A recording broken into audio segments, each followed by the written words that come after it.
reach out to people and have face-to-face meetings. And set a metric, 3 face-to-face meetings each and every week. And these are coffee meetings, plant a seed meetings I call them. And all you want to do is network with people and really sit down with them and tell them what you want to do. And if they know anybody, they can refer you to for a face-to-face interview or a job discussion. And why is that face-to-face, not over the internet, not on a computer, so important? I'm kind of using the psychology of human nature, but when I meet somebody face-to-face, or when you meet somebody face-to-face, you want to help them.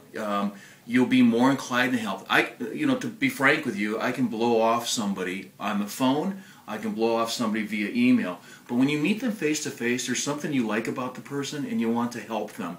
And it's just a psychology of being together.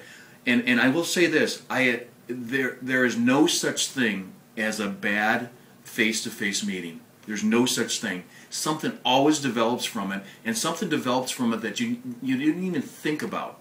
And it's really magic, if you will. So I'm a real proponent of that. There's various sources you can do. You can read up about the company on Hoover's. You can go to LinkedIn. Use your LinkedIn connections. You may have people that are already in the company. Talk to them. Try to get a sense of what their culture is all about. How do they dress? What's their dress code? What kind of person is very successful there? Interesting question for an interviewer. They want to see if your operating style fits their culture. So if you're in a culture of the company that is very fast and driven, the worst thing you can say is, well, I'm kind of laid back, and that happens, and that's okay, but you're not going to be a fit for the company. Let's take my weakness. Sometimes I can get a little bit too driven from the standpoint that I might push others, and I have to be careful I'm not pushing them too hard. So the reason they ask that question, it's more about how well do you know yourself? What is your business maturity? Can you say, I have a weakness, and that weakness is sometimes I drive people a little bit too hard, and what I have to do is just kind of back off a little bit, and I'm aware of it, but sometimes I have to be careful. You have to be saying that in a way that makes the employer feel like you really know yourself.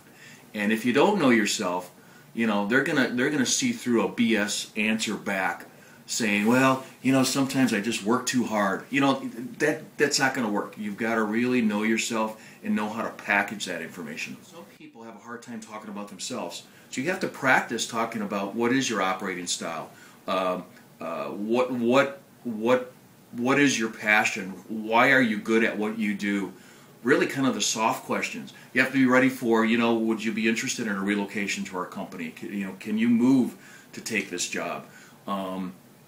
There's just a lot of questions you have to think about ahead of time before you go into that interview so that it's not the first time you're hearing it.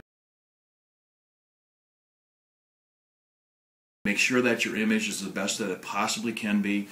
I give this recommendation to people that are interviewing on the day of the interview. Melissa, if your interview was today, this afternoon, I would say, I hope you exercise this morning. I know me as I age. Oh my God, when I go in for a presentation to present my services, I exercise that morning. I just feel better and I look better. And the blood's all flowing. That's hugely important. I mean, you just have to be on.